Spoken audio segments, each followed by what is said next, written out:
మీకు ఈ వీడియో నచ్చితే వీడియో క్లిక్ చేసి ఛానల్ని సబ్స్క్రైబ్ చేసుకోండి. జానకి రఘురామ్ ఇద్దరు కూడా ఇక రామలక్ష్మి శౌర్య వాళ్ళ ఇంటికి వ్రతానికి సైకిల్లో వస్తారు. ముందు బైక్లో బయలుదేరుతారు. బైక్ ట్రబుల్ ఇవ్వడం వల్ల సైకిల్ మీద ఇద్దరు కూడా వస్తారు. అది చూసిన రామలక్ష్మి అయితే చాలా సంతోషపడుతూ ఉంటుంది.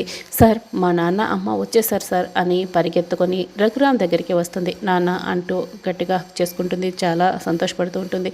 నాన్న, మీరు ఈ ఇద్దరు ఇలా కలిసి రావడం నాకు చాలా సంతోషంగా ఉంది నాన్న. రండి నాన్న, లోపలికి వెళ్దాం అని చెప్తూ ఉంటే రఘురామ్ జానకి అలా కలిసి వచ్చినందుకు శౌర్య కూడా చాలా సంతోషపడుతూ ఉంటాడు. రండి మామయ్య గారు, లోపలికి వెళ్దాం అని వాళ్ళకి లోపలికి తీసుకువెళ్తారు. వాళ్ళిద్దరూ ఇంట్లో అడుగుపెట్టగానే శౌర్య అక్కడున్న ఊరి వాళ్ళందరికీ సైగ చేస్తూ ఉంటాడు. అక్కడున్న ఊరి వాళ్ళు కావాలని ఆహా ఆహా ఎంత చక్కటి చంట, వీళ్ళిద్దరూ ఇలా సీతారాముల్లా కలిసి వస్తుంటే చూడటానికి ఎంత బాగుందో అని ఒకతను అంటూ ఉంటాడు. రఘురామ్ గారు, మీ అమ్మాయిని మా ఊరికి ఇచ్చారు. మా మనసులంతా ఎంతగా ఉప్పొంగిపోతున్నాయో, మా సంతోషానికి అవధులు లేవు అని ఇంకొకతను అంటాడు. జానకిని రఘురామ్ని ఇక కావాలని పొగుడుతూ ఉంటారు. శౌర్య సైగ చేయడంతో రఘురామ్ జానకిని ఒకే కుర్చీలో కూర్చోబెడతారు.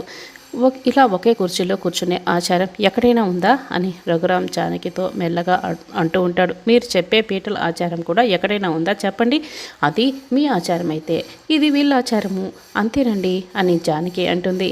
మామయ్య గారు, ఇదిగోండి ఈ కంకణాన్ని అత్తయ్య చేతికి కట్టండి అని శౌర్య దగ్గరుండి మరి కంకణాన్ని ఇవ్వడంతో కట్టండి అని జానకి ఇంకా సంతోషపడుతూ కట్టించుకుంటూ ఉంటుంది. అవునండి, ఇది మా ఆచారం, కానివ్వండి రఘురామ్ గారు, కట్టండి అని శౌర్య వాళ్ళ నాన్న రవీందర్ కూడా అంటాడు.